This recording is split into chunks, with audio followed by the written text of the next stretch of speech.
Hello, everyone, and welcome to the Circle of the World podcast, where we discuss Joe Abercrombie's First Law series. I am one of your hosts, Chamberlain Jeffrey, and here are my co-hosts. George, the Arch Lector. And Harrison, the Adeptus Historical. As you all know, we're covering The Blade itself, the first book in the original trilogy. Today we'll be covering The Course of True Love, How Dogs Are Trained, and Tea and Vengeance on this episode. So let's get started. First off, I think we should collectively just thank everybody for all your support. It has been surprising and humbling, and I don't know how to feel about my voice being on a radio or on headphones that other people are listening for their own entertainment. So I like it. Yeah. You're just being coy, Jeff. I'm humble bragging basically at this point. Yeah, seriously though, we only thought like maybe a couple dozen people would maybe listen to us, and there's a lot more, so we appreciate it. And all the positive comments and everything and all the suggestions are just fantastic, and we really didn't expect this many people to come back and just be this, invested all so quickly, which is just incredible. Thank you, guys. Yeah, and also I want to apologize for any editing issues, especially with the third episode. I am going to be improving that. We are setting up a whole new system. By whole new system, I mean George is helping out. So I got a new microphone. Yes, he has a new microphone. We're like Joe Rogan podcast now. Yeah, right. And George has a new microphone. So hopefully he sounds better. Obviously, he's got to get used to the positioning and all that. But hopefully we're just going to be improving the quality of this podcast overall for all of you. And hopefully you guys just enjoy it. So I think we should move on to our first chapter read through. And this chapter is The Course of True Love. This is where Giselle wakes up one morning and is just pondering. He's just had enough, isn't he? Yeah, he's just had enough with fencing. He's just exhausted with it. And then he thinks he's going to beat Lord Marshal Varuz to training. He thinks he woke up early enough. Then he sees a silhouette and he's like, shit, Varuz is here this early? Fuck.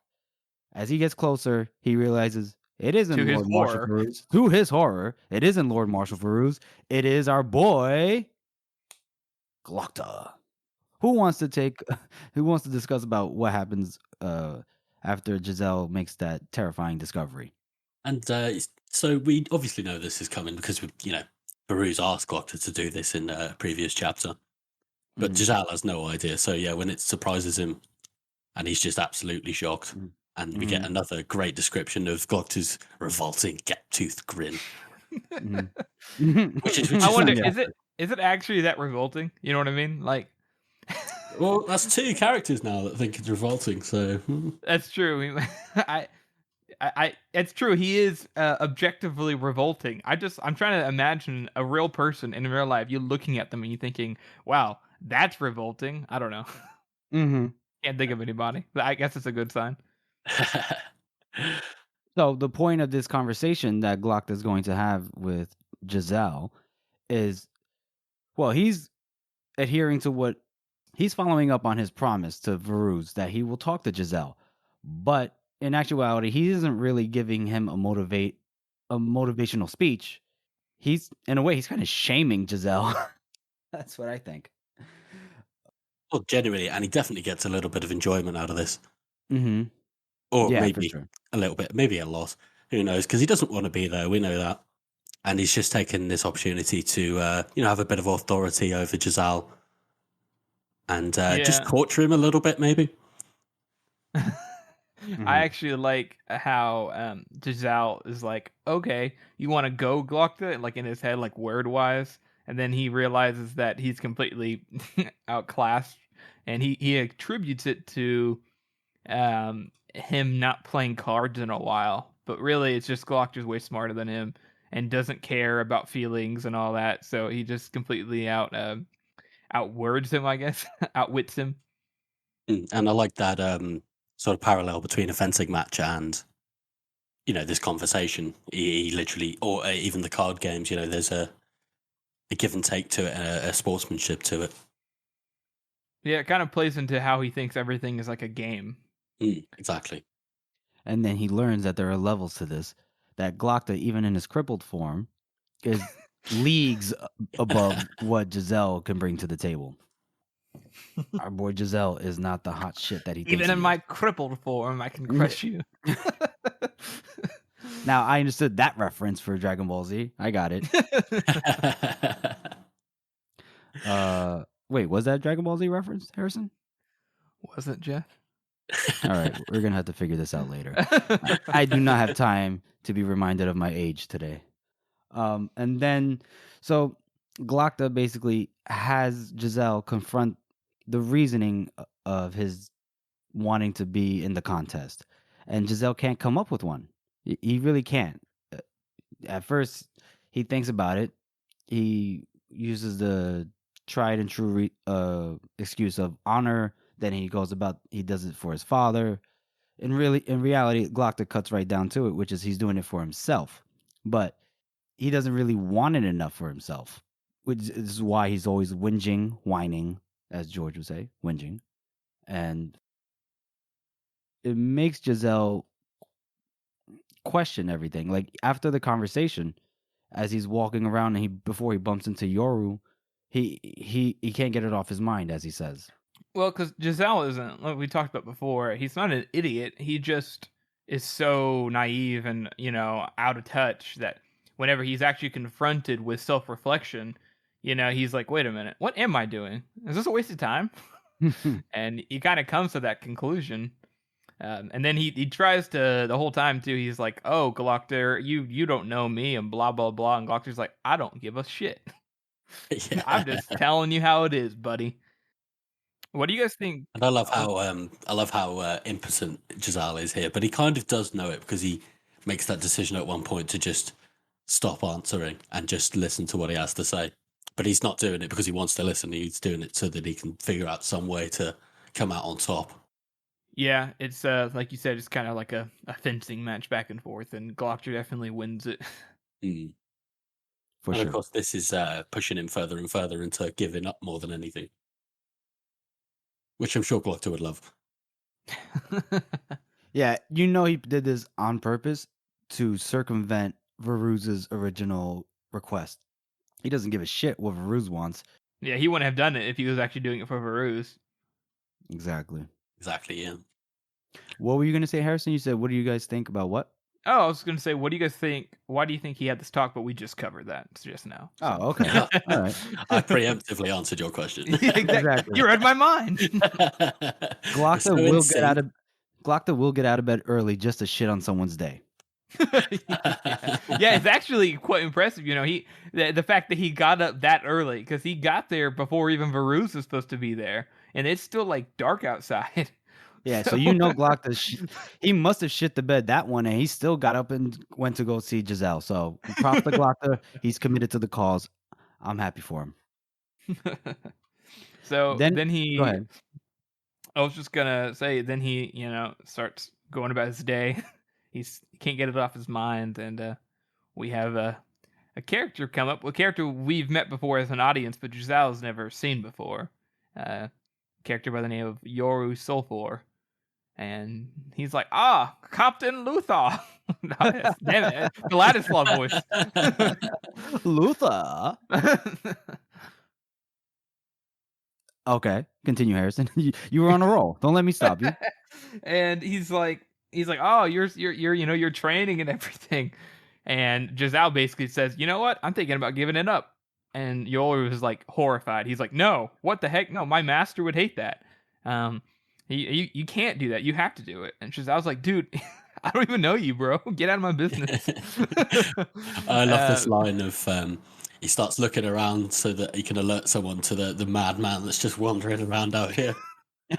He's like, what is he doing up so early? What the hell? Obviously, we know now, but to Giselle, this must just be like a complete. It's just absolute mindfuck, isn't it? This guy you've never met before, you've never seen him anywhere, doesn't fit in, and he knows your name, and he's really scared that you're going to give up, and it's just what you've been thinking about, and it's like he's talking about his master. There's a madman on the loose out here. It's like we always act like Giselle was overreacting, but to be honest, he's acting like anybody would. He'd be like, "What the hell?" Yeah. Absolutely. What else happened? So then he just gets pissed. He feels like everyone's just having a hand in his own business today. He's just fed up with everyone. Then he goes to Major West's, should we say apartment, condo, bungalow? He's going to his Quarters. quarters. Yeah, I his think quarters, his barracks. It's funny too because he's going to him because he's wanting sympathy. He's wanting somebody to be like, "Oh, you poor baby," basically. And he wants to manipulate West into breaking the news to Varuz that he's quitting the contest. West isn't gonna do this shit. Anyone that knows West by this point, he doesn't give a fuck. Just the previous chapter, didn't West say to Giselle, there are more important things than what's going on in your life? Yeah, although I don't know. He probably would have told him to go tell him himself, but still. Mm-hmm.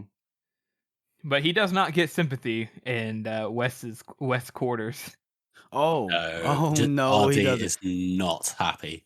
No, George, let's get your viewpoint on this exchange here. Well, I think it does show for a little bit of RD's character because she does not give a shit what people think at this point. She's just bored and she's lonely and nobody talks to her except for this one spoiled brat who thinks he's, God's gift. And she just gives him a piece of her fucking mind. And I just think it's fantastic. And he's just gobsmacked, isn't he? He's just like, how dare you? He's like, she should have been honored to even be noticed. Yeah, exactly. Yeah, right. Because at first he, was happy to see her because obviously, as we can tell, he's falling in love. Our boy's falling in love.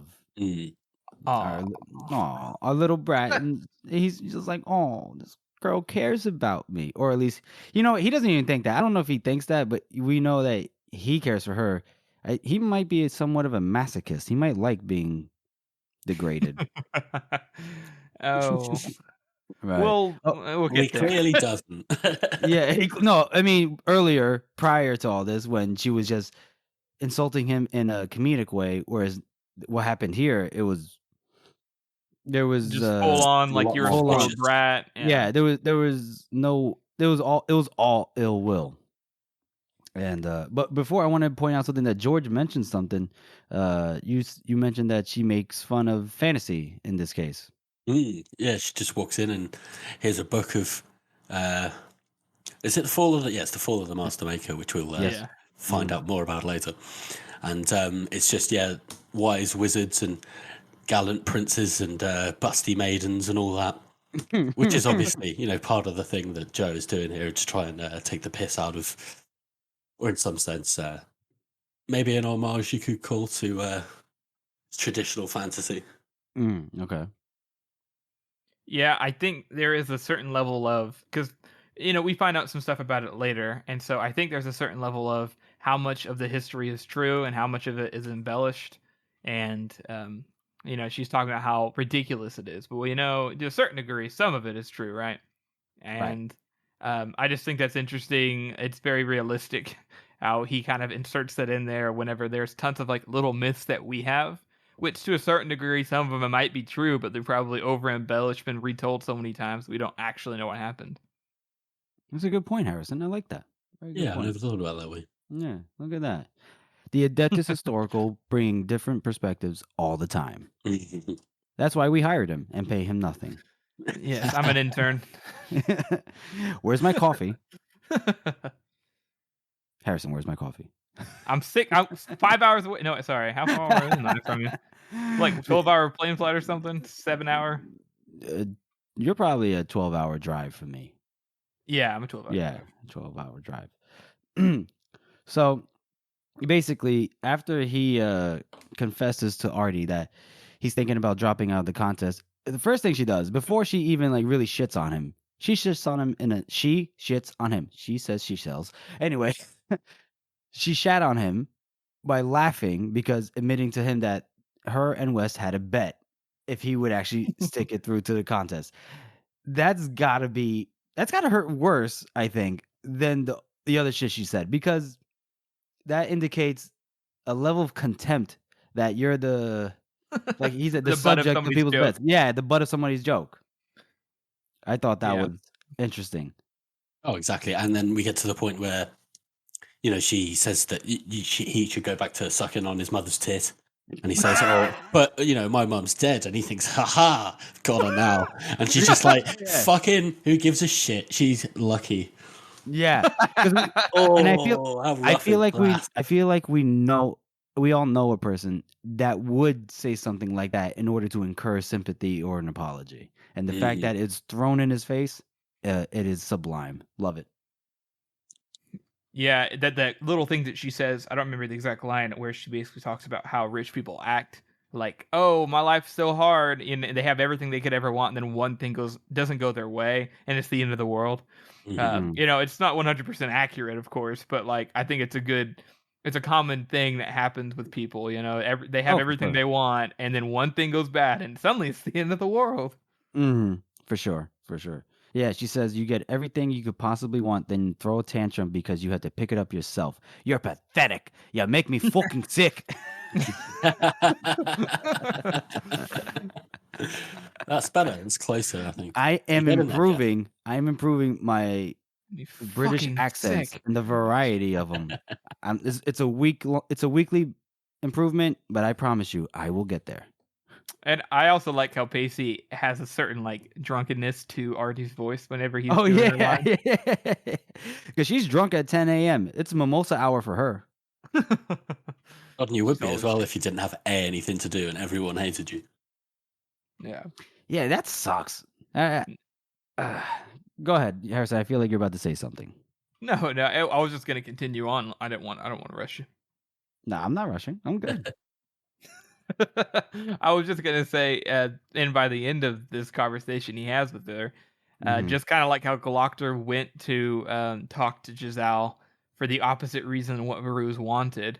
Giselle went to talk to Artie, got the opposite of what he wanted, and whenever Artie had her reaction, you Right. know, Artie got the opposite of what she was expecting, which is by the end of it, Giselle basically says, "You know what? Fuck all these people. I'm gonna do it just because I can." Mm-hmm.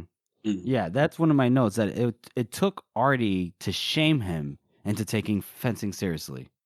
And Like, that really does ring true because shame is like a very powerful motivation for a lot of people. that is very true, and I feel like people just they don't accept shame anymore. Shame is not in vogue. Shame needs to come back. Hashtag Alright. make shame great again. That's gonna be a Circle of the World podcast exclusive hashtag. Make shame great again. That's what we're doing. Exactly 10 minutes before we get cancelled. Yeah. Listen, we're not getting paid for this, so we can say whatever we want. You can't stop us. You won't find us. Yeah, all you know is that we're all 12-hour drives away from each other. Ha! Exactly. At Very least. well-free drive. Well, if you Yeah. think Don't give it Harrison, away. all right, you're right. I'm not gonna give it away. I'm gonna at least protect George, if not us. Okay.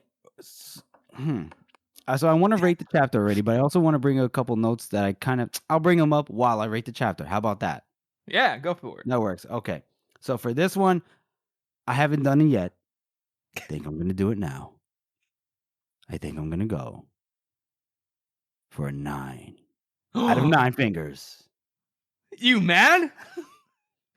I'm doing it 9 out of 9. You love this chapter that much, Jeff? I love when Giselle's world gets crushed. In all seriousness, because I'm not really giving it a 9 out of 9. I'm holding on to that. That's in the back pocket. You bamboozled us. I did. I pulled the rug out from under you guys. Sorry. 7 out of 9 for real. I was going to say I agree with you there. Oh, But I was going to say an 8 and a knuckle. Out of 9. 8 and a knuckle. Okay. No. I think this is like the first hint we get of things aren't going to be the way that they seem to be, or the way that traditional storytelling would kind of suggest that they're going to work out. If you know what I mean, because up till now, like the romance has been quite between RD and Giselle. It's been quite traditional.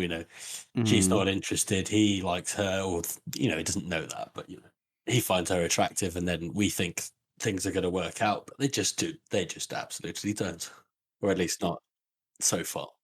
All right, that's good. The reason I like it, I really do.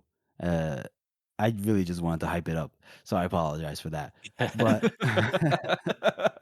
You fucking ruined my score, Jeff. I as Giselle's world was crushed, so was George's. I'm so sorry, George. I didn't mean to do that to you. Art imitates life, or life imitates art. Well, the reason what I liked about it was Glocta's speech to Giselle. If you think about it, there's like a nice juxtaposition of their current, like where they're at in their current state in life, and also like where Glocta was. Glocta, by all accounts and purposes, was just as vain and pompous and arrogant as Giselle is. But I think he even said it earlier on in this book. He earned it at least. Like he never whinged, or I guess we don't know if he'd never whinged, but he never thought about quitting the contest, as far as we can tell. So he loved fencing. Yeah, he loved it. He loved it. And the other thing I liked about here, which I don't want to get too into because I don't want to do any spoilers, but Yoru's conversation with Giselle was there was definitely foreshadowing there, especially with the comment about the commoners. If you remember that, like, nobility doesn't matter. It's about the commoners because they decide. Commoners decide in the end. Yeah, exactly. I do appreciate how with that scene with Yoru being there is how he is kind of alluding to things, and as a reader you're like, why does he know these things? How does he know Giselle? Why is he talking like this? He mentions that Baez is his master first thing, so you're like, Baez, what the hell? And I just like how subtle everything is there. Yeah, and we should remember that Yoru has shown the ability to be aware or knowledgeable of things he probably shouldn't be. As if, like, remember when he knew what West was thinking due to the heat of the Lord's Round? Was it the Lord's Round or was it the other? What was the chamber? It was that special chamber that they've got for the. Yeah, it was the Lord Chamberlain's Chamberlain. Yeah, right. It was the Lord Chamberlain's chamber. Okay,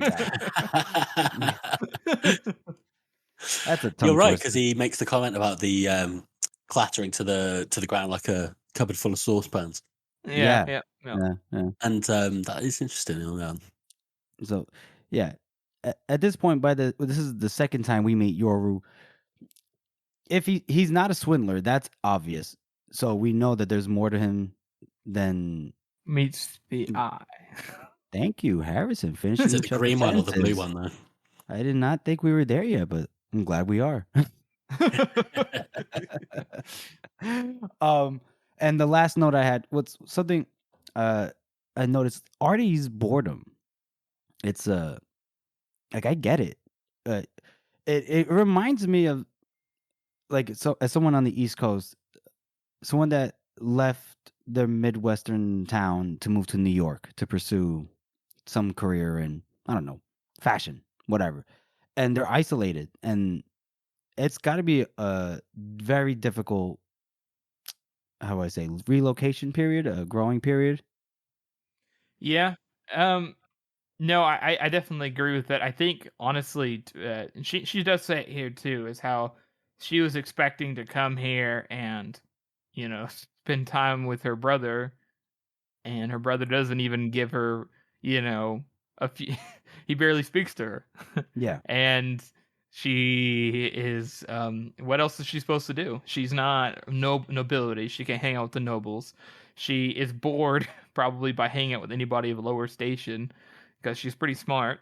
And what else does she have to do? She just sits there. Like George said, the only person that comes and sees her or spends time with her is some spoiled brat. So, but she'll take it because a spoiled brat. Here's the thing about Artie. I love her character, but as we go on further on, she isn't. You know what? I'm trying to think what to say without spilling some shit. I don't think, like, if Artie wouldn't talk. You said, like, if a person that would like to talk to her is a lower station, she wouldn't be interested in communicating with this person. Do you know what I mean? I don't think it's not that she wouldn't be interested. She'd probably just treat him like everybody else. She doesn't really see class it's more like, sorry, my point is that like she's not allowed to by society to hang out with nobility, and she Right. already is bored by other people. Right. So- I get that. I also get the sense though that on her part there's a huge desire to be in the center of things, in the center of the things that are happening, the cultural shifts, the new trends. She wants to be part of that for sure. That's interesting. I always kind of saw it as, she's always been alone on some level, and this is just another disappointment coming here, and now she can't go back. And what else is she supposed to do? That's right. Yeah, that's true, because she was probably so excited to see her brother, and like you said, and he doesn't have the time for her. So I get that. I think I just resent Artie for some stuff that happens way later on in the books, and I need to let go.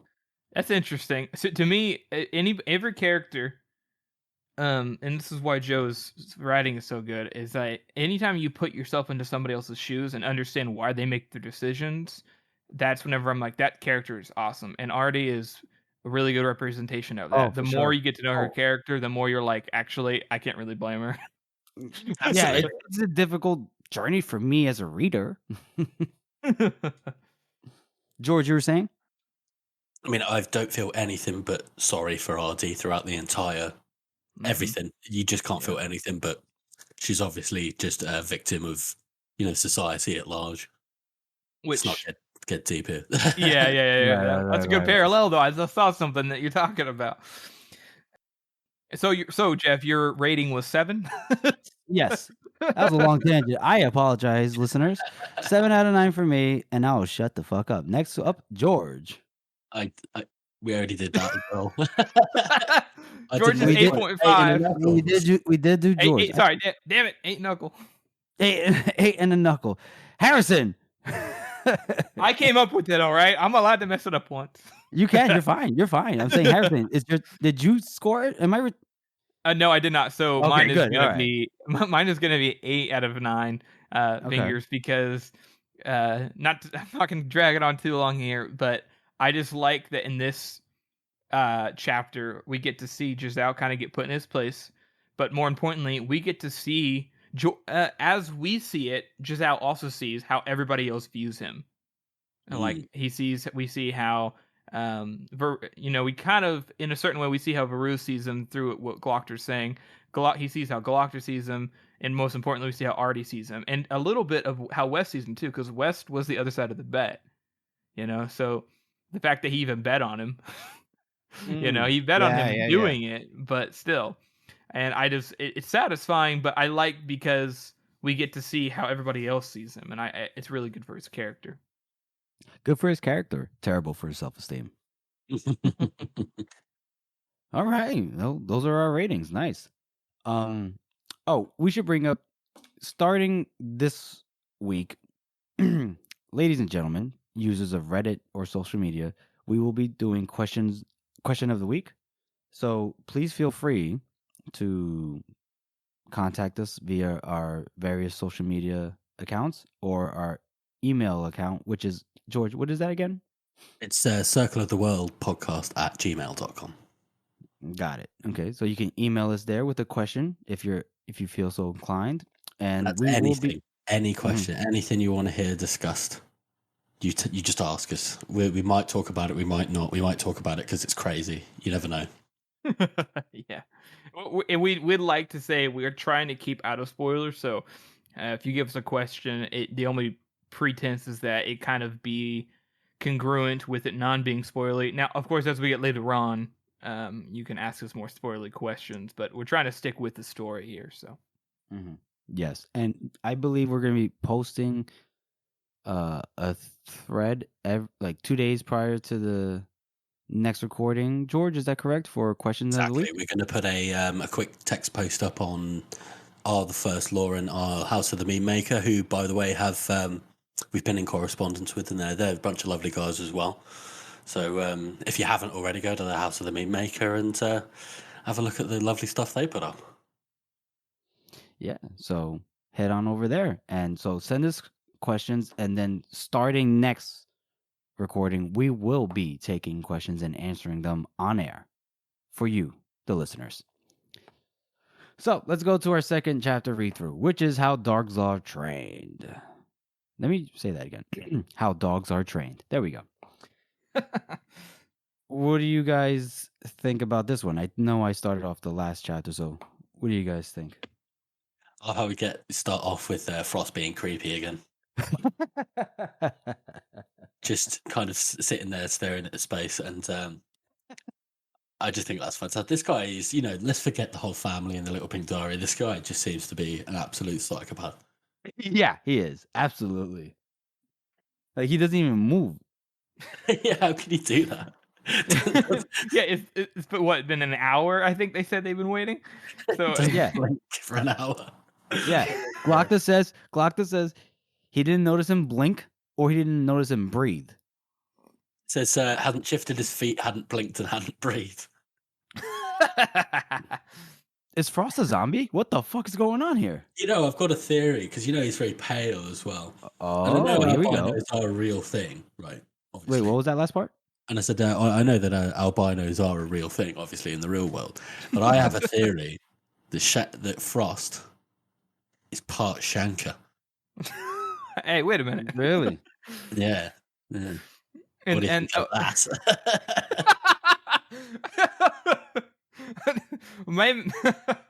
Well, like I said before, Glockta might be part Shanka as well. He has no self-preservation.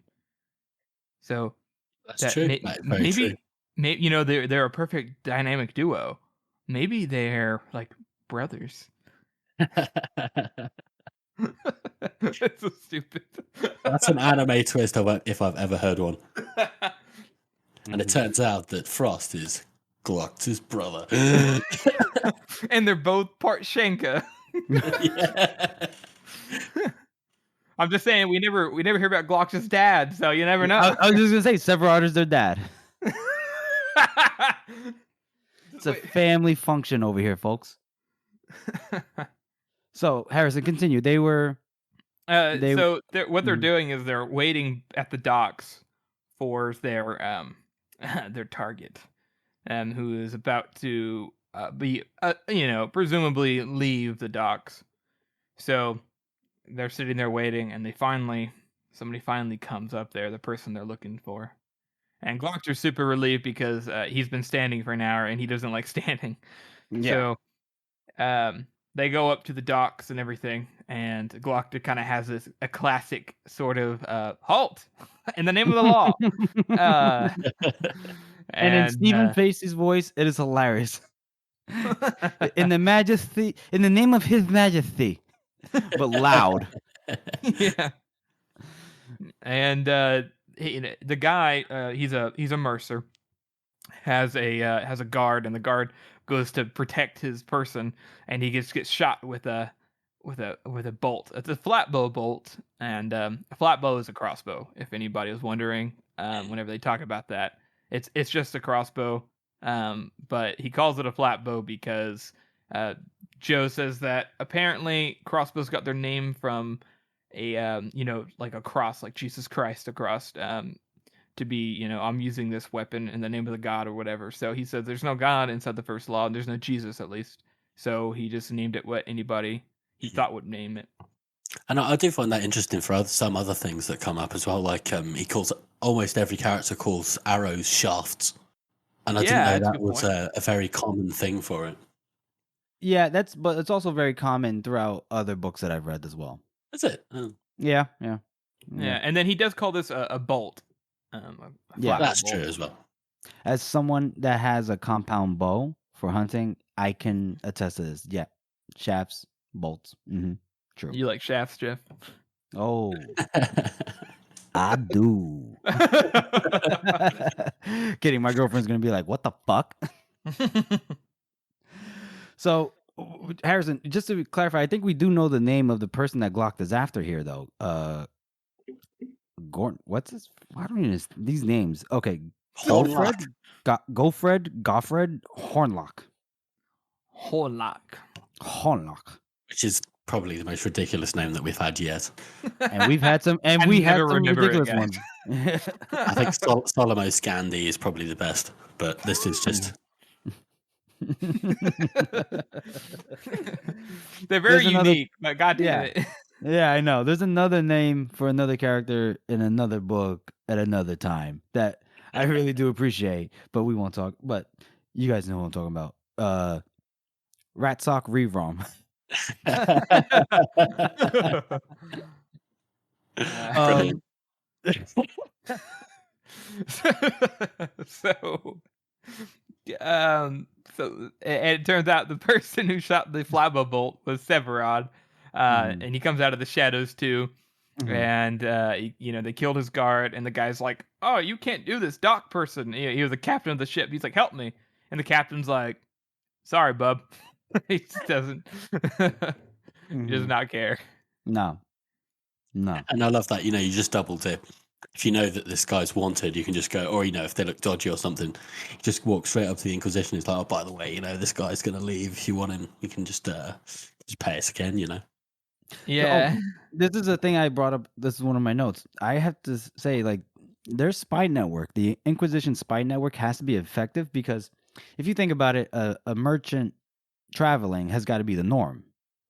Maybe it's a little bit, sketchy that he's trying to travel in the dead of night, but other than that, it's not something to look twice at. So that means Glokta has people, or it could be just Severard, because Severard, I feel like he's the one that people will talk to, constantly unearthing or discovering this guy's leaving at this time. This guy wrote this. This guy said that. Their spy network has got to be pretty effective. Oh, definitely. And I think it really speaks to sort of like the totalitarian nature of at least the society in Adua. Mm-hmm. At least the Inquisition of itself. Like, that definitely is totalitarian. Oh, yeah. And considering who we now know started it, I think, it makes sense. Yeah, true. It's interesting. The Union keeps pretty good records of, like, who goes where and, merchant stuff and, the meetings and everything like that. They keep very good records. And so they always know where people live. You find out where somebody lives, and then you find out where they're going. And definitely, I'd agree that they have a good spy network. And I liked that the record keeping is kind of a part of that, because it was not long ago that they went to all those people's homes. You can't get a home in Adua without, filling out the proper paperwork, which is why I think is a big part of why they're able to track people down. Interesting. I like that. Yes. The record keeping is something that's overlooked. I didn't even think about that until you brought it up. I think that really does develop the Union a lot more, because we know now, we've seen it before with the interviews for, to see the Majesty and petition the King and all that. Mm-hmm. So we know that the Union is very, very bureaucratic. Yeah. Yeah. And the government is absolutely ridiculous. There's secretaries and undersecretaries and this and that, and everybody has an assistant apparently, which is just, just a massive waste of manpower. But manpower, taxes. I thought that was just every government. Yeah, it's every government. Well, it's not quite like real life, is it? And we don't. Governments nowadays don't have announcers. I guess. I wish they did, though. Yeah, that'd be great. Ours does.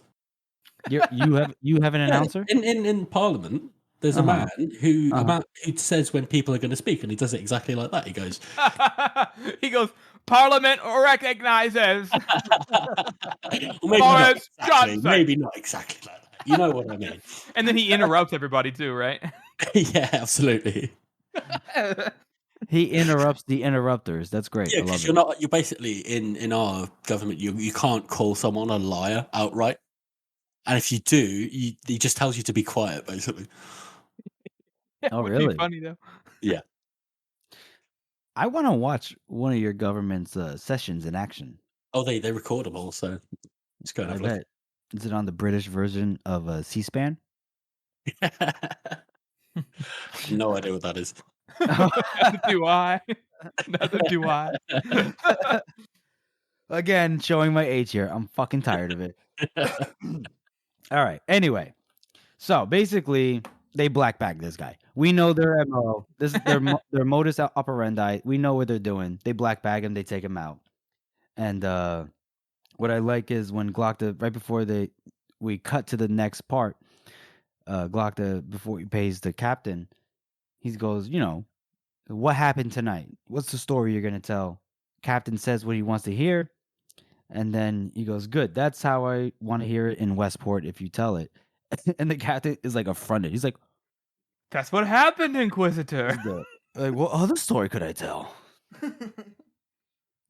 So, and then when he says, always pleased to do His Majesty a favor, that means I feel like the Inquisition contacted him, or at least found out that Hornlock was trying to get a little voyage out of town, versus the captain taking the initiative on the double dipping, like you said, George. I mean, that's definitely true. I mean, I'm sure the Inquisition has probably contacted this guy before for something very similar. If someone's fleeing the city, like Harrison said, in the dead of night, you might get offers like that quite often, and then the Inquisition is probably going to be interested quite often as well. I feel like this is kind of one and done. I wonder if he booked it already, and then Glockta's pretty smart. He was like, who'd they book it with? Oh, this sailor. And he's like, okay. And then he went and talked to him and said, hey, you should get and go with me, buddy. Gave him some money, and he was like, okay, that's a good deal. I don't know. Yeah. And then, so, he paid the captain. They went on their way. And then we transitioned to the torture room. The torture room under the house. The torture room under the house that Severard is currently renting out to the Inquisition. And George, do you want to pick up here? Sure, and we get a so this is what our fourth torture scene in as many chapters. Again, we can't have a Glockta chapter without torture. That's just that is his modus operandi. Right. And he explains to Gottfried Hornlach, we know exactly what you've been doing. We know that you hired this Solomon Scandi to kill all these 10 people. So you're fucked, basically. So you just sign your name on this paper and we'll get right to it. And of course, Hornlach just immediately tries to bribe Glockta, which seems like, it's far too late for that. It was far too late 9 years ago. Oh, definitely. When Glockta came back to the Union without half his functioning limbs or appendages, there's no bribing this guy. And I love that line as well. You give him a bit of hope. You lean forward and you go, you know what I really want? Yeah, exactly. Also, just to clarify, I think Solomon Scandi, you said Solomon Scandi. I think that was one of the victims. Carpi is the name of the assassin. Carpi, that's it. Carpi. Right? Is it just Carpi? There's no first name or last name? No, I think that's all we get. Yeah. Yeah, that's all we get. All right. He's not important anyway. What I like here is how Hornlock, he was black bagged in the dead of night. He was basically caught trying to escape in the dead of night. And yet, when they're interrogating him, or like Glockta's starting to ask him questions, he's still trying to maintain an air of innocence. My guy, you were trying to leave your town in the middle of the night, like with the bodyguard. Come on, you look guilty. Yeah, he and I like how Glockta doesn't even really do much torturing here. Not really. He's kind of just like, all right, this guy's pretty weak. He just needs a little bit of motivation, and then we get this cool little line where he's like, "My mom trained dogs," which is interesting. The fact that his mom was a dog trainer, but and then after he's talking about the dogs, Severard leans in and goes, "Dogs." Dogs. Is extremely intimidating, if someone whispers something in your ear like that. Yeah, tied up. Don't they have him naked here too? Yeah, yep, absolutely. They have them all naked. Yeah. And I do like how Glockta's record so far, he actually has to not torture someone as much as he does have to. Oh, that's true. All he needs is the suggestion and the fear. Yeah. And that's what makes him so good at his job. But he's intimidating. Yeah. That's why he gets promoted so easily. The man is good. The man is good. So he basically gets him to admit that yes, he has hired the assassin, and yes, and blah blah blah blah blah. So he gets him to confess. And that's kind of where that ends off there. Yeah, it looks like he's from the first time reader's point of view. It looks like he's going to ask Hornlock repetitive questions that he wants the same answers to. Yeah, exactly. Just like training, he's gonna train them dogs. So obviously he's gonna need him to repeat these things, and he's gonna have to get them right and not resist when the day comes. Right. Which is very important. You know, if you're gonna drag someone out in front of a council, then you're not gonna want them to just suddenly go, actually, no, you tortured me.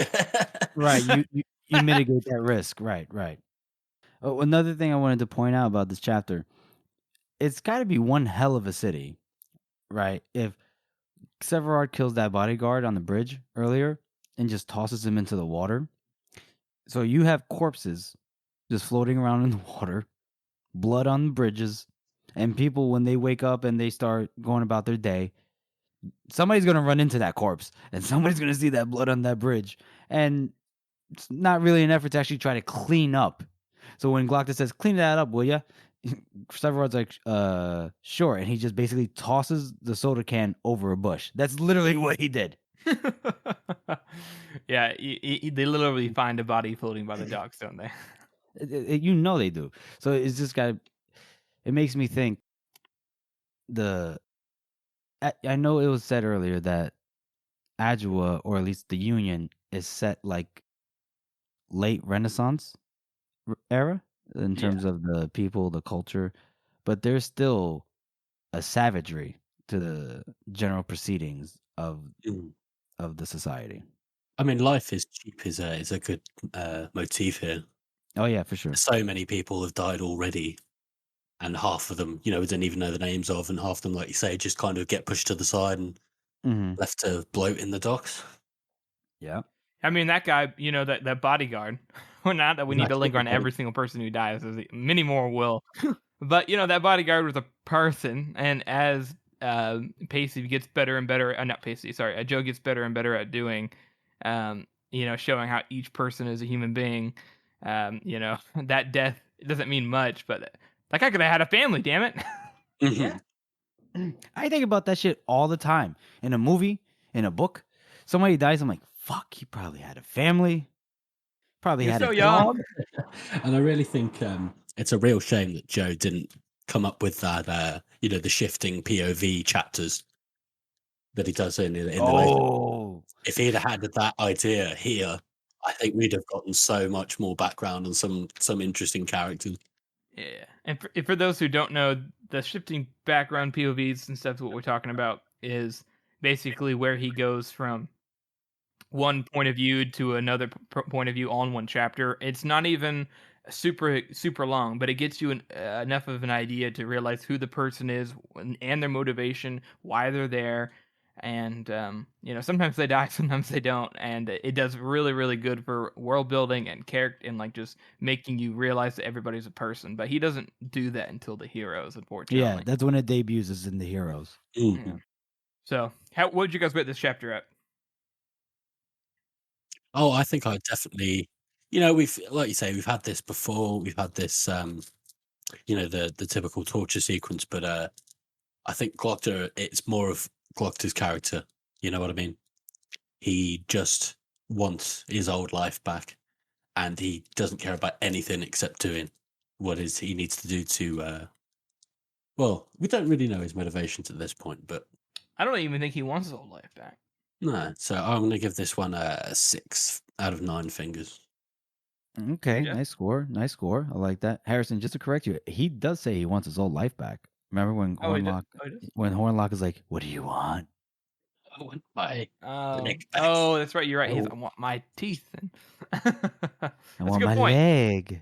Yeah, I guess I'm kind of referring to the fact that he's always like, that person kind of isn't even there anymore. Oh, yeah, the old Glockta died for sure. He's dead. He's dead and buried in Gurkle. Mm-hmm. Yeah, for sure. I will rate this chapter a 4 out of 9. I like it. Jeff. What happened? Tell us why, Jeff. Oh, sorry. Yeah, okay. You cut out. I apologize. Yeah, I like it. It's just, it's basically it's it's one prolonged interaction with the same guy, and not much happens. Like that. I like the idea that Glokta can basically get him to cooperate with the implied threat of torture, which is cool.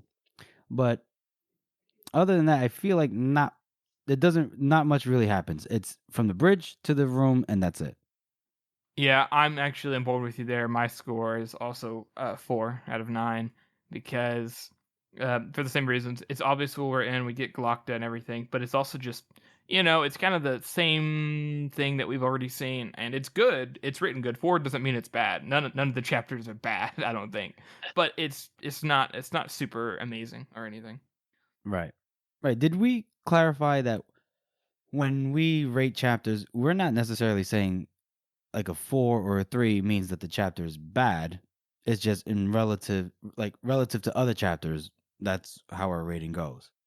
Yeah, I think we mentioned that a couple times. Okay, good. I don't want anyone to throw. Anytime we give like a load thing, anytime I've given a load thing, I'm always like, "Now it doesn't mean it's bad. It's not bad." I still like it. I just don't like it as the other ones.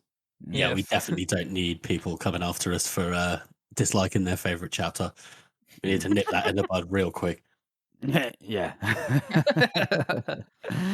That's all right. Okay. So let's move on to, because Harrison, you gave us a score. George, you gave us a score. I gave the score. Now let's move on to best meme of the week. George. It happened again, guys. How? God damn it, George! Sorry. It's all right, man. It's all right. I'd be a shit arch lector. They just I'd be murdered like straight away. It's okay. I would be. Anytime I don't know something that I should know as my role, I just go, what? I just blow it off. I'm like, oh yeah, that's my job, but I'm an old man. I don't know what you're talking about. There you go. Okay, so for our meme of the week, we have user Sir Spaceman -1 to thank, and we're going to put the link in the description, and it is spoiler, so click at your own peril. Yeah, please be careful. Okay, so now we will move on to our next and final chapter read through, which will be Tea and Vengeance. Harrison, you want to take this over? Yeah, so the chapter kind of opens up with Logan and Baez and Malachus on the road. They are, trying to head down south. They kind of, I don't think they mention it exactly right here, or they kind of do. It's not super important, but they're heading south. They're trying to get to Adjua. And Baez seems to be just happy as can be. He's enjoying the weather and everything. Logan's a bit more paranoid. He's looking around, looking at the ground, looking at where they can be ambushed. And Baez points out, what do you see in front of us? This the ground. And Logan has this good moment where he talks about, this is good battleground. He wasn't as good as Three Trees was at picking the ground, but he can tell that this is pretty good fighting ground. If they can get ambushed from right there and whatnot, it kind of just shows that Logan knows what he's about when it comes to strategy. At least he knows what is good and maybe not what's bad. So I like that point just because it kind of shows that, again, more complexity to Logan, that he's not, just some fighter. He's not just some champion. He's got more brain power than that. Right. He's not just a brute. Yeah, and I think Baez even points it out too in this right here, as he even talks about how he's, he's always full of surprises. He's surprised that he knows. That's a little later. That's a little later. Yeah. Oh, is it? Yeah.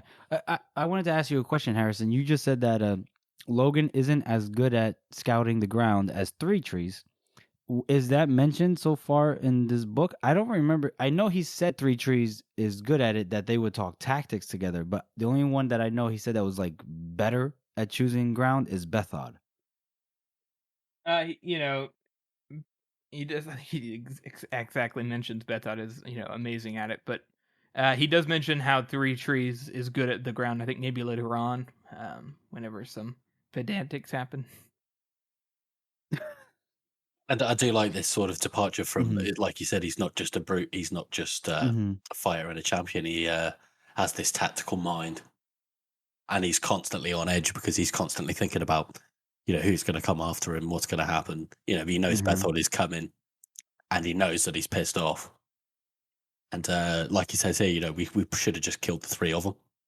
Yeah, very honest in that sense. Like we had them in our grasp. We should have just murdered them. Mm-hmm. And Which go ahead, Harrison. What? I was just gonna say, Logan's been talking about how he's gonna try to, he's like, oh, my past is behind me, but then he's like, we should have murdered them. Mm-hmm. No, for sure. And one thing I like that George you mentioned, he admits that everything frightens him. Like that fear is a big part, plays a big part in his ability to survive. And that's very honest. And how do I say it? I don't think it subverts a trope or anything, but it plays against the idea that the hero has no fear. Mm. That's very, or I don't know if it is nowadays because nowadays all art is always tearing down the grand narrative, blah blah blah blah blah. But just kill the fly. But it goes against like prior movies, books where you never get the sense that the protagonist is terrified. And No, Logan absolutely. out here outright admits he's always terrified. He's always near needing new underwear. Always. Just always. Absolutely. And I think, like you say, that does kind of subvert the narrative, which in, the last 5 years or so has become very popular. But for 2005, this is coming a long way in terms of, breaking things up and really showing that these people, even though we might hide, put them up on pedestals and give them stereotypes or archetypes, that, they really are just people. Right. And that's another thing that I love about Joe Abercrombie's writing. Yeah, no, it's great. This book came out 2005? Yeah. Holy shit. Here I was thinking it wasn't that long ago. But I think, we get a lot of parallels here between, and we probably not going to go on a big tangent, but we get, you have to be scared to be brave sort of thing from Game of Thrones. The very first few chapters in there. And obviously we know that Game of Thrones in particular, the first book and second, because the third wasn't out yet, but finish the book, George. No, the third came out in 2000. It was out by this time. So we got the third book there, but not the fourth. We know that the Song of Fire and Ice is a big influence back then for Joe. For sure. Mm-hmm. For sure. And then Harrison, I think you were continuing. I'm sorry. Yeah, they were just. It mentioned, I believe that Logan mentions how, the library, right? They're gonna come and burn the library or whatever, and Baez is not even bothered. He's like, no, it's the walls have the words of Juvens on them. If they go looking for it with negative and with the intention of burning it down, they're never gonna find it. Yeah, that's a great image. Harrison, can you talk about the image he talks about? Oh yeah, he's like, no, I don't remember it now because I'll tell you. But then, he's like anyone that has violence in mind cannot come near. So he imagines Bethod's men are just wandering around the fucking lake. Like, where the fuck is this library? We should be able to. He said it was right here. It's right here. He says, "By these around this lake 300 times, and we can't find the fucking library." We sent Steve, we sent Jerry, we sent Bob. They can't find it. What the fuck? Yeah, it is a funny image just to see them like walking around for like days on end. They're like, we can't find it. Bethod. And then Bethod's gonna be like, did I hire idiots? Did I hire idiots? They're just getting the bloody cross cutting them. You know what I mean? Oh yeah. And then he although Baez is a little concerned, because he basically says that Karib, for all her tattoos and in Bluster, she's not a Mhm. joke. She has Oh, yeah. long eye, and the long eye. He doesn't exactly say what it does, but I kind of want to see the long eye discussion for whenever we encounter another character. But I think the trick is in the name, isn't it? Yeah. It's almost self-explanatory, but it's interesting. yeah, the long eye is to a certain degree, obviously it's connected to the other side because all magic comes from there. But Right. he basically says, well, with the long eye, she's able to know exactly where we are and where we're going. And Logan's like, dude, what the hell? He's like, that's not good. And You mentioned this before we left. Right. No, yeah, exactly. He kind of explains it here. He's like, she knows when we left, more than likely, and in what direction we were heading. So what that means is, this is kind of like what a seer is, right? Can see into the future of the past. Yeah, what the hell, Malicus? Yeah, Malicus, you fucking slacking here, bro. Jesus It does Christ. say it's not a very good one. Yeah. You know what? I felt bad for Malicus. Now, I think I'm on Bias's side. I think I'm on his side a little bit. Like, So, the long eye apparently, it can do a couple different things, but it's I do like how Bias, up to this point, he seemed pretty confident. Even in his horse right now, he seems confident. But then when he mentions the long eye, he's like, actually, it's not a joke. It's a real thing. He's like, we shouldn't actually mess around with that. and he's asking Logan, hey, so like, let's just say, Bethard and his men catch up to us. Let's just say, what do you have in mind? What do you have planned? And Logan's like, I don't fucking know. Logan's like, better fucking around fast, I guess. It's like, I hope our horses are quick. Yeah. And then, what else? Oh, this part. Can I talk about this real quick? Yeah, man, go for it. Go ahead. Yeah, so we transition to, we do like a little break that I've noticed that's happened in the last couple of chapters.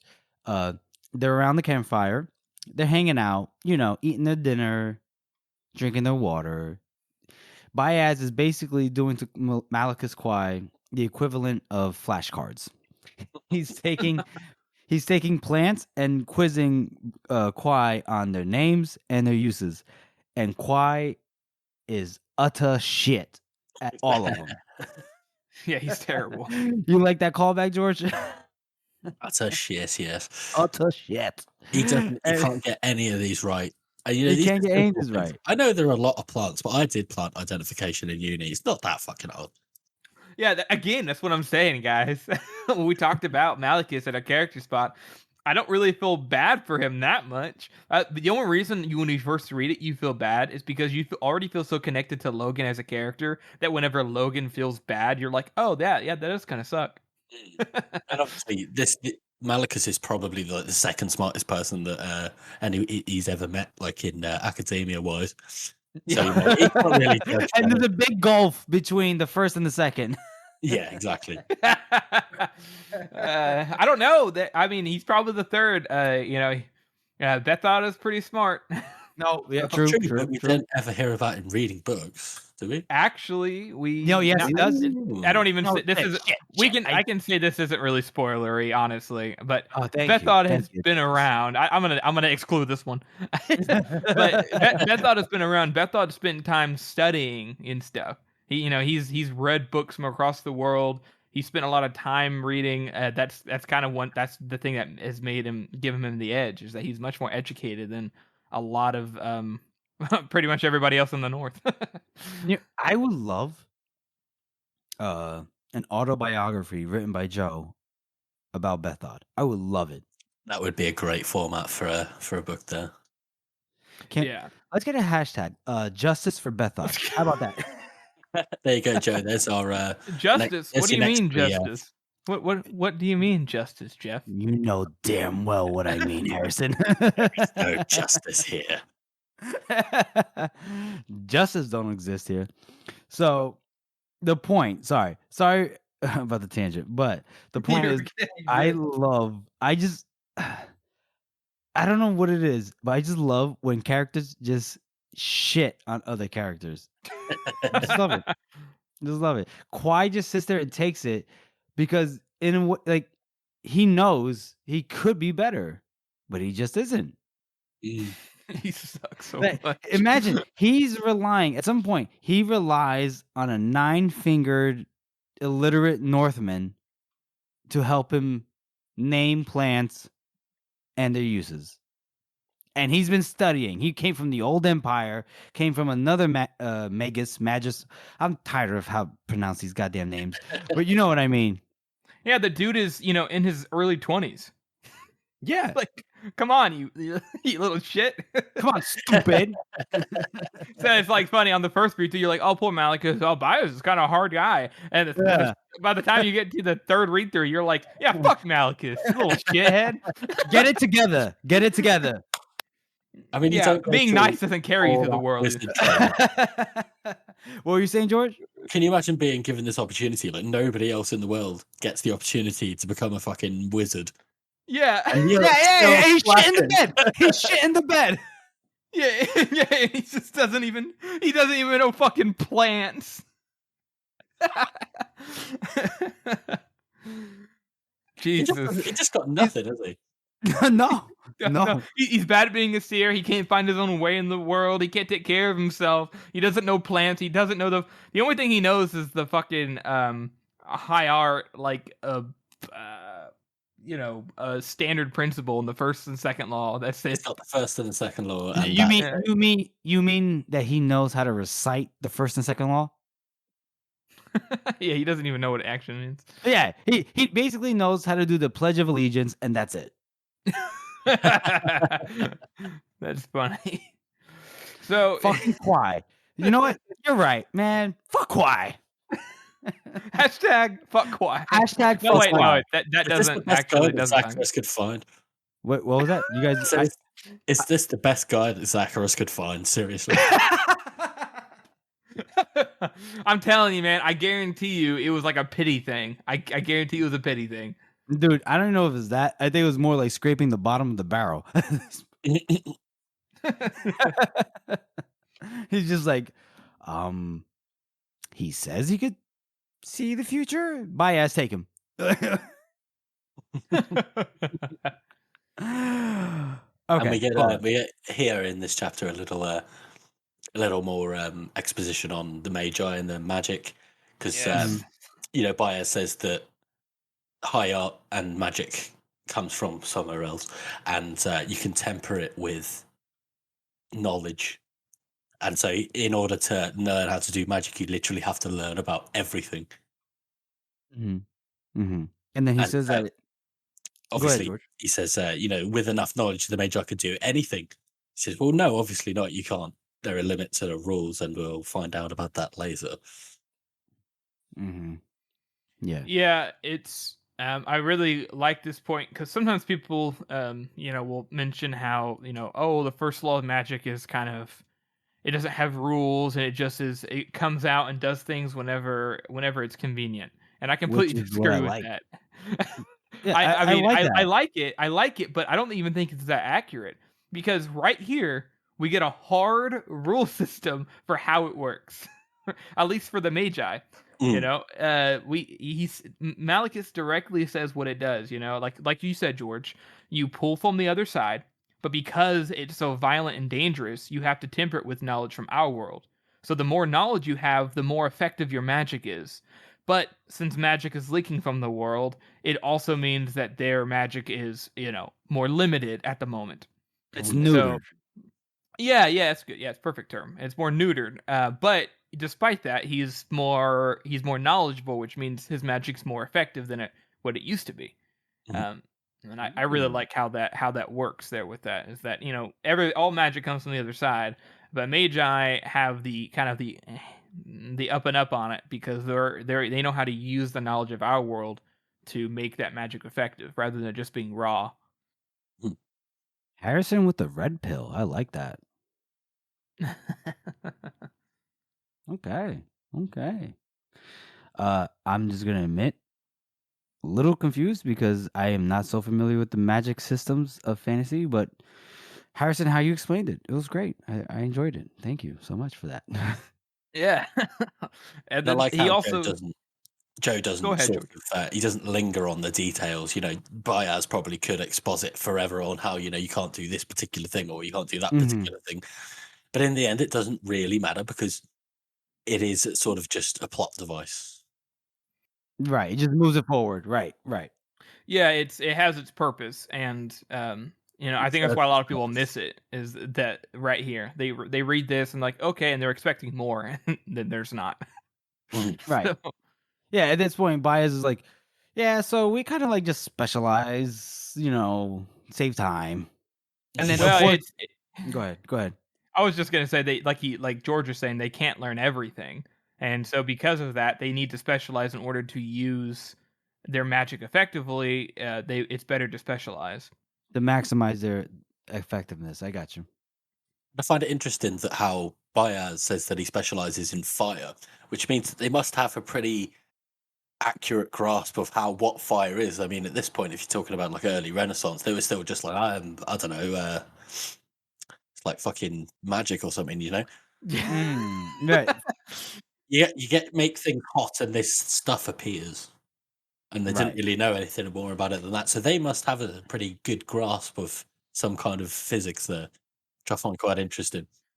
Yeah, well, the principles of art, right? All those big books there. I think that has a lot of knowledge about how the world actually works because high art isn't about magic from the other side, it's about knowledge of our world. That way you can temper the magic from the other side. Exactly. So, Yeah. Mm-hmm. I imagine those massive amount of volumes are all about science and shit. Yeah, it makes sense because Logan asked him, he's like, with all that knowledge, you magi can do anything. And then he says, yeah, there are limits. But he doesn't outright say no. You're right. Have you guys always wondered? I have my I think I know exactly what it is, but he says fire, force, and will. Obviously, Yeah, I fire saw is that. self-explanatory. Right. Force, we see him do that many times With in the the force, future. with the force choke. Yeah, He's already things done his like little that. force choke. Yeah. But- Baez, at this point, Baez is the positive Darth Vader. And then he has and then his last one is will, which is interesting. But it actually makes sense because there's many times when characters know that his voice is way louder than what they think is possible. They have to mention how they feel uneasy whenever he starts to use certain magic. He's very intimidating. He's hard to speak to sometimes. All those little things like that. I think that is his will. That's the magic of will. Or Now, even I think that it has he's something to sapping do. the will of people around him. Yeah, I think it has to do with biology, like on the science side of things. I think it has to do with biology, which is why he says, just a trick of flesh. That I think that has to do with the will. But I just thought that was interesting because force and fire are pretty self-explanatory, but will is a bit more subtle. And anytime Baez says something that you're like, that's kind of weird. That's oddly specific. I think that's will. And that's interesting because I think, and now that you mentioned it, right, the will side of it, it could be a secondary effect because it occurs when when say Baez is force choking Calder or Carrib, Logan is telling us, the reader, that he feels the need to kneel, to kowtow, in layman's terms. What if will, because like once you get forced, like an amplifier. you can force anyone to do what you want, right? Like by choking the air out of them, but the will part, I feel like that's a secondary, like a. God damn it! I do not know enough magic. I know what you mean. It's kind of more of an amplimentary effect. It kind of comes with it. It makes his magic better because whenever he's force choking somebody, everybody else is afraid to do anything because he's also including his will. Right. Yeah. And it seems like it's almost a Fenris the Feared effect that we saw in the Lord's Round. Absolutely. Or Open Council or whatever. Yes. What were you saying, George? I think that might be sort of we might be reading a little bit too far into this, but I think fuck it. because obviously we know that magic is, it's raw and untempered. So maybe the like you said, it might be a secondary effect, and also the way that people describe that when we see later in this chapter when he explodes those men and sets the whole forest on fire, that Logan feels a tugging in his guts. Yeah. So I think that maybe those things are just a side effect of, the magic that he's intending to do, Baez is intending to do, sort of leaking and other effects happening because he doesn't know enough in order to stop that from happening. He can't be that precise. That's a good point. Oh, that's a really good point, George. I did not think about it in that aspect there. That's That's really good. I honestly thought it was because Baez was rusty. No. Maybe because I will say that whenever we encounter other beings who have magic, their abilities, they all kind of have a thing that doesn't take much effort. We see in this chapter here in a bit, Baez is a little bit tired from exploding those men and those trees and stuff. And many times we don't see other people get tired. But Baez also does things that don't make him tired. So I think you're kind of right, George. He's pulling more than he should, and the knowledge isn't enough to temper it because, like you said, he doesn't know enough, but he doesn't care. So that's a great setup here. I mean, it's not even explicitly spoken. Yes, I love that part. To let you know that Baez isn't invulnerable, but he is very powerful. Yes, very, very. Well, hold on, Harrison. You said that he wasn't really affected by that. I'm looking at the page. I'm looking at the page right now. I'm talking about in other moments. There's other times. Other moments. I apologize. Magic. Sorry. Like when he's force choking Calder, he's not really bothered by that. Right. Okay. Gotcha. Because he's used probably because what George said is he's using the proper amount that he has available. Or in another level, it's harder to pull from the other side at this point because magic is leaked from the world so much that it takes so much more effort to do, and he hates that he's limited by that. So he just doesn't care. He'll just pull more. That's the idea, right? And I like how we get to the line that as we get to the end of this segment that is, knowledge may be the root of power, but each new thing that I've learned has left me worse off. That's a really good. And I know a few people who can really relate to that. Okay, so you were talking about the knowledge root of all power. That's what Logan was saying. Is that what you're saying, George? Oh no, yeah, that's what Logan said. Right. And okay. And that's what I wanted to point out was on one of my notes was that part where Logan doesn't. It's what I mentioned, I think, in the first episode or second episode when I said Logan's how fast he decided to look for the magi that was looking for him, which turns out to be Baez.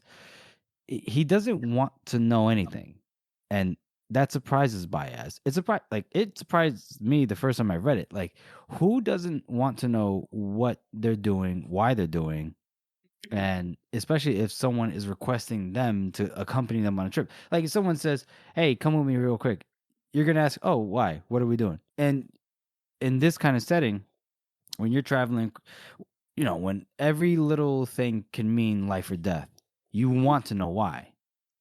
And Logan just doesn't seem to care.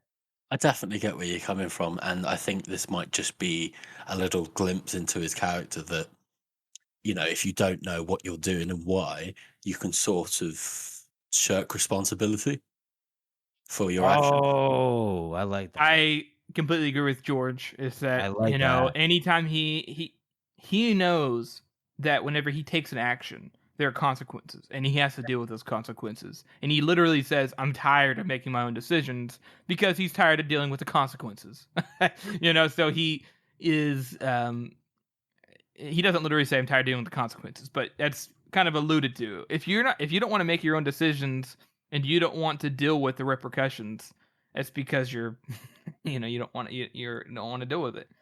So, yeah, but son of a bitch. Oh, we can't reference this yet, but that ain't right. That's not true, Logan. Yeah. And I like too, because here he says those things, and you're right. It is kind of weird, right? But we kind of blow it off again because Logan is so likable. We're just like, oh, whatever. Right. But what I think it is? odd. Mm-hmm. Go ahead. No, go ahead. That was it. Oh, I was gonna say, like, you know what I think helps the reader move past it is how Baez, who's the elder wizard, after Logan goes on that little tangent about not wanting to know, that Baez is surprised at him, surprised by what he says. The first time that Logan's ever seen him surprised, and doesn't really talk until Malachus is like, "Well, I'd like to know what we're doing," and then Baez is like, "You shut the fuck up." Even more You know? contempt for So, Malchus. so I think it's supposed to imprint upon the reader that, oh, what Logan just said is profound. It's Yeah. you know, he's letting go of the desire to seek meaning in existence in his world, etc., etc. When in reality, later on, we know where this comes from. We know, Yeah. Mr. Nine Fingers. We know.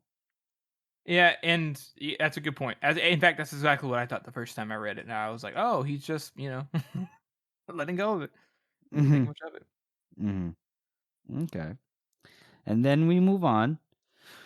After, Baez sends Malachus to clean the pots and doesn't give him any tea.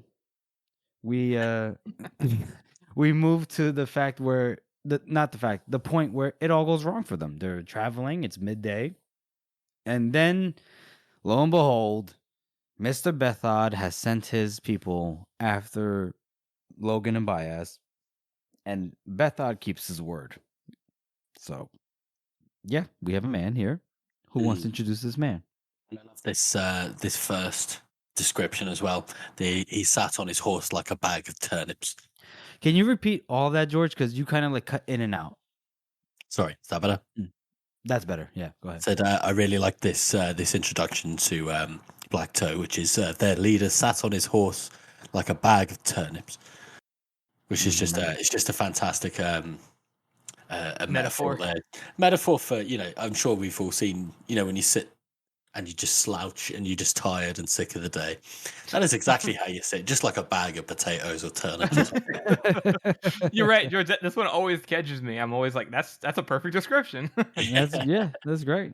And we get him call Logan a name that he only gets called once, which is the Bryn. Yeah. Which I think might be his original name before he came over the mountains. Oh. Because there is a lot of in the north, especially, we'll find out later, we get different cultures. And I think this might be sort of a reference to the Welsh, because Bryn in Welsh means hill. Hang on, guys. I don't know how I've missed this. I've read this so many times. Wait. My mind is blown on so many levels right now. Hold on. A, George, you know Welsh. B, Harrison, you're lacking. C, this really is the only time that the Bryn is mentioned in all the books. You're right. I'm trying to think of it. Wait. I don't even know why I'm pretending to count my head. It's not like I'm going to remember. Yeah, as far as I know, this is the only time the Bryn is mentioned. Holy fucking shit. But that's so it might just sort of be a remnant of an earlier age. We don't know how many people that we meet later, especially the Northmen, have been around as long as this guy has, because he seems to know him from way back. It's got to be a decent amount. If we know that the Dog Man came over the mountains with Logan to seek Bethel out for help against the Shanka.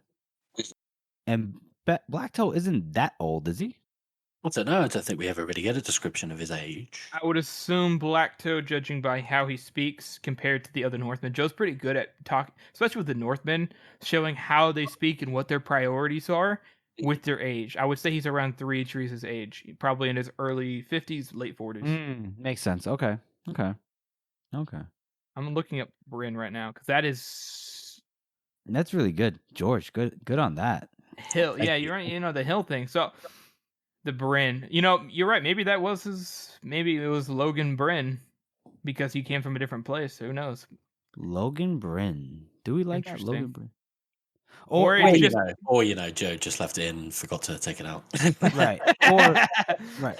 But remember, this is the North, and if I'm not mistaken, the North here is modeled after either the Scottish Highlanders or Scandinavian barbarians, right? Vikings. wouldn't it be more like Logan of the Bryn? Hmm. Yeah, Or maybe that's it's a a good point. description. Bam! Yeah, that's a good point, Jeff. So the North, the wars and stuff. The wars have been around for the past 10, 15 years since Bethod started doing his thing.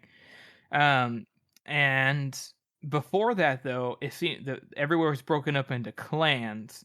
You didn't have a last name. You only had the name. If you got a name, you became a named man, and so you became, for example, Logan's name. He didn't get 9 fingers until he lost that finger. He Right. didn't have a last name. So Right. the Bryn was probably kind of, maybe that was the region, like you said, of Bryn. Maybe that was the region Yeah. he came from, north of the high places. Mhm. And on the coastline there, maybe that was called the Bryn up there, and maybe Mhm. Blacktoe knows that because he's known him for a long time. Yeah. Yeah. I just I don't know. realized I never something. caught that, George. What the hell? Good job, You're George. very You know, welcome.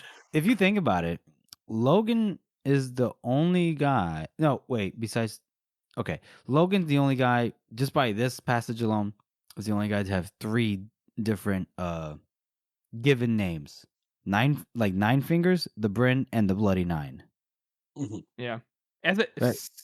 Go ahead. And Sorry. we do find out of- later that names can change. I mean, certain Northmen that we won't name Yes, do have their names change over time. yeah, I know what you mean.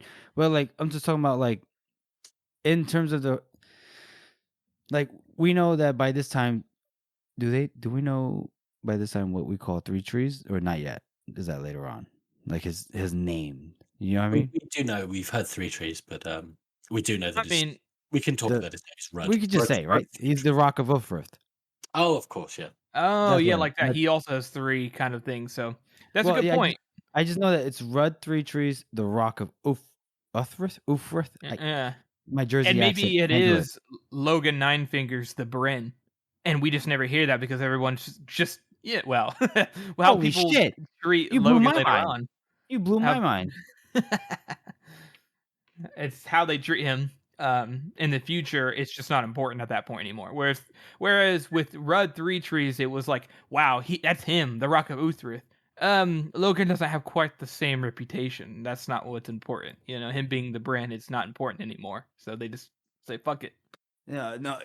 The Bryn doesn't matter at this point. It's that's the Bloody 9. Let's shit our pants. So, George, anyways, are you there? good discussion. Speaking of names, we get on to Blacktoe, who, and I like this. This is a really interesting and a sort of very realistic backstory for this character because he's lost his toes to frostbite, which among soldiers, especially pre-industrial times, this would have been a very common thing. I mean, boots, Yeah. rawhide boots, don't last that long, especially if they're wet. Right. So they rot, and of course, if you're up in the snow, in the high places, in the mountains, or whatever, you're going to end up with people getting frostbite. So this is a good sort of a name for him and a very realistic backstory. I like it. Yeah, it was like the first time that whenever I was reading the books, I'm like, oh, that's a good little character note right there. Like most of the time, it'd just be like, oh, that he was some captain person or whatever. He has a little bit of character right off the bat. And of course, Blacktoe is our character spot for the day. So I'm just He going to. is our character spot. So let's just dive into it real quick because this chapter is a long one anyway. So let's dive into the character spot. Yeah, so we have this Blacktoe, and he has this fantastic backstory. So, and a result of that is that he has to constantly be on horseback because I don't know if you've tried walking without toes. You only ever get the opportunity once, but Try it on a weekend, when you're out and about with your significant other. Yeah, exactly. It's very difficult. So he can't fight on foot. So the first thing Logan does is knock him out of his fucking horse, which makes sense. Yeah, Blacktoe is he's a bit solemn. he's kind of he's an older guy and he's kind of done. He knows what Logan he knows who Logan is and everything. He knows what Logan's capable of, and he still is like, come on, can you just cooperate, please? Right. Yeah, he's aware of what Logan can do. And I think it's kind of sad that he is just so resolute. He's just so accepted. He's accepted his position now. Oh, 100%. And he's obviously a very, quite a tragic character, to be honest, because we learned that he didn't want to fight for Bethord. He fought against Bethord while Logan was fighting for Bethord. And now that the situation is reversed, he still respects Logan. Yes. And he just doesn't, he's tired of fighting, but he has to go and do this thing because, like he says, you got to do a thing if your chief tells you to do it. Absolutely. Yeah, he and it's like you said, and to play into what you said, George, it's tragic because at the end here, whenever he's dying, he also says, I should have died fighting. That would have been honorable. And he just basically, you could tell he just regrets all of his past decisions in the recent years, and that is tragic because he is kind of a nice guy. Yeah, absolutely. He's perfectly honourable. He doesn't just offers a complete. Well, they're going to die if they get taken, but he says, come carefully and we'll treat you fair and all that, and you can go honourably. Whereas, they had the jump on them, so he could have just shot them to death there. Yeah, that's true. Yeah, the fact that he apologizes for the fact that he's the one that has to bring Logan in, it speaks a lot to his character. It's good. Rip Black Toe. You missed. I'm going to make a little YouTube video of a little in memoriam for Black Toe. Yeah. This is also like, I think this is our first character spot, honestly, that we're like, this character is actually like, this is a good little character right here. This is the kind of character spot that we want to show more often. Somebody who is a side character who shows up a couple times. Maybe they die, maybe they don't. And there's a couple characters we've been holding off on because we want to save them for their moment. But still, this is the kinds of characters that we like to point out. The ones that are written not intensely, but written really well. Absolutely. That's a fantastic point, Harrison. Right. Like not written in jest, or at least not us spotlighting them in jest, but Black Toe was a good one. He's a good one. We're missing it's like it kind of also plays in the fact that this is in keeping with the chapter, right? That the good people, the nice people, tend not to do so well. Yeah. I think this alludes to real life. Yeah, not at all. Yeah. But that's what I mean. It alludes to Harrison's earlier point in the earlier episodes when he says, "This is not your grandpa's regular fantasy." Well, it's George who said that. George said that. Sorry. Exactly. I mean, at this point, we really could have just had a generic bad guy. Oh, this guy's like Bethod's most loyal lieutenant. He's like the bad guy, and he does all this bad shit. And it's not. It's just this regular guy, and he's got no toes. And he's just really sad about the situation. Yeah. He has to ride a horse to go to the bathroom and to the kitchen. Yeah, exactly. He probably lives on that horse. I bet he felt bad for the horse too. I think the only thing that he could have made it better is if he like leaned over to the horse and he was like, "I'm sorry, old boy." That was heartbreaking. So they from the character spot. Yeah. They surround him. He asks him to surrender, like everything we talked about. Logan is is nope, and he fights him, knocks Black Toe off his horse, goes sprinting down the road with Malachus and Baez, and then they get trapped because they had already planned on them trying to escape, or Black Toe had. So there's a tree in their way along with some more soldiers, and then they get surrounded again. And we get the first big show of Baez being an absolute badass, and I love that description here. There's obviously the very good hint to other fantasies that there wasn't an incantation, no word of magic or anything like that. It just they just exploded. Honestly, that's the most terrifying part about the high art is the fact that it could just happen. Exactly, it's just so destructive, and we get a little bit of a hint. And Logan says that you can see the air shimmering around Baez's shoulders, which obviously is another sort of thing of Baez not really being able to fully control his abilities. I think you could think that he was just trying to kill the men. There's no reason to make all those trees explode if you could just make these guys explode anyway. But that they were hiding. A lot of them were hiding by the trees, the archers, and I think he exploded the trees to kind of. he actually didn't explode them in, yeah, because he even says to Malachus afterwards, "See what a good knowledge of plants can do." Oh right, Yeah. Just cut that out. Plus, we do also see other characters, their shoulders shimmer whenever they start using high art. But yeah, I think you're still right, George, to a certain degree. Is that Baez is not quite as precise as he pretends to be. Mm-hmm. And do we get a little line about Baez seeming affected by his display here? Yeah. Yes. We do. Yeah, we do. We after Georgie there. Yeah. Okay. So Baez combusts all the trees around and takes out the archers, other spearmen. Blacktail goes down.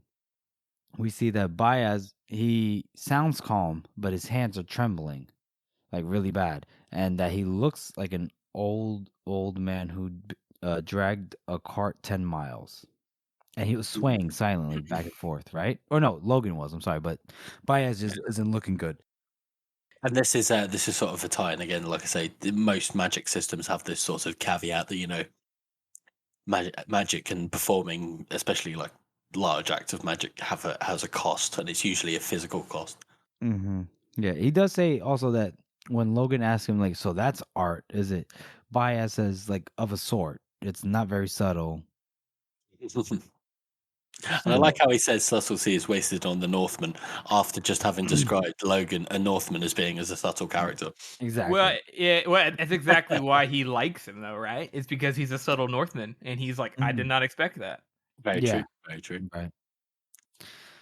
And then we move on to when Logan realizes that Blacktail's still alive and walks over to him, but Blacktail is trapped under his horse, who's dead. And I like the look of profound puzzlement, not fear or because you've just been knocked off your horse by an explosion. You've probably never seen an explosion before if you're living in a pre-industrial society. Yeah. His toes are already, they're gone. His feet are fucked. His legs are crushed, and now his hands are just burnt to. Oof, that is rough. Shite. Yeah. Doesn't deserve this. No. Blacktail. The most tragic character of the first law. I mean, actually, he is the most tragic character in the first part of the first law. Yeah, I was just thinking the same thing. Yeah. He says he's like, you fucking killed me. Like, even if he does make it back, what could he do? Like, what would he be good for? I mean, he knows he's fucked at this point, and he just asks Logan to, put him out of his misery. Mm-hmm. And then Logan looks at Baez. He's just looking at him like, maybe you can do something. And Baez's like, I don't heal. I'm not good for healing. Yeah, I'm not. Also, Baez probably wouldn't anyways. And I like that. You've been alive for however many hundreds of thousands of years, and you just didn't bother to learn healing, even though it's probably the most useful thing you could do. You would think. To his character a little bit. Yeah. And I really like. So he basically Blacktail's like, I'm glad it was you, and Logan's like, I'm not, and kills him. Which is a good repetition. I love this sort of thing that Joe does. He does, he says something at the beginning of a chapter or segment or book or poll or whatever, and then he say the same thing at the end, but it's slightly different. At the beginning he says, I'm sad that it was me that has to come and get you. And Logan's like, yeah, so am I. I'm sad that it's you. And then at the end it's like, well, I'm glad it's you. Well, I'm fucking not. Yeah. That's a good point, George. I like it's really subtle little true. things that he does. Mm-hmm. And not to take away from George's thing that he always says, but I think it's really, really good how this chapter ends. And it's the ending of the part too. But Logan looks at his hands and he's like, nothing's changed. Everything's still the same. And Baez is like, nothing ever does. And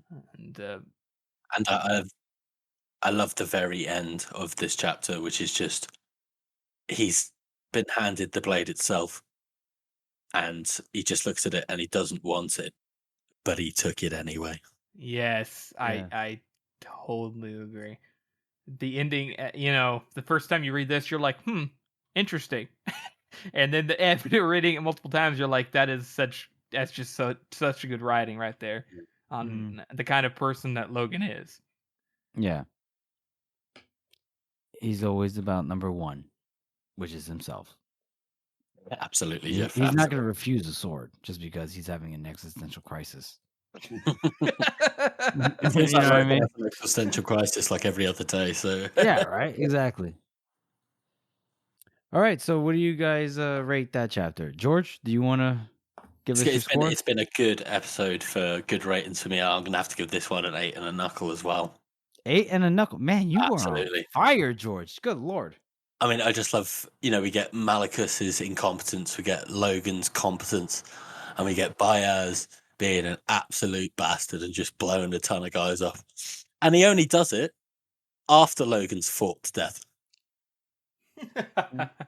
Which I love. Which I just absolutely love. Okay. Jeff? I'm giving this an 8 out of 9. I like the showing that Logan isn't just your average dumb brute of a Northman by understanding how choosing the place of battle, the location of battle, greatly amplifies one's chances for success. Shows that Logan is a lot more intelligent than he lets on. I like that. I like that Logan tries to help out Quai in naming plants.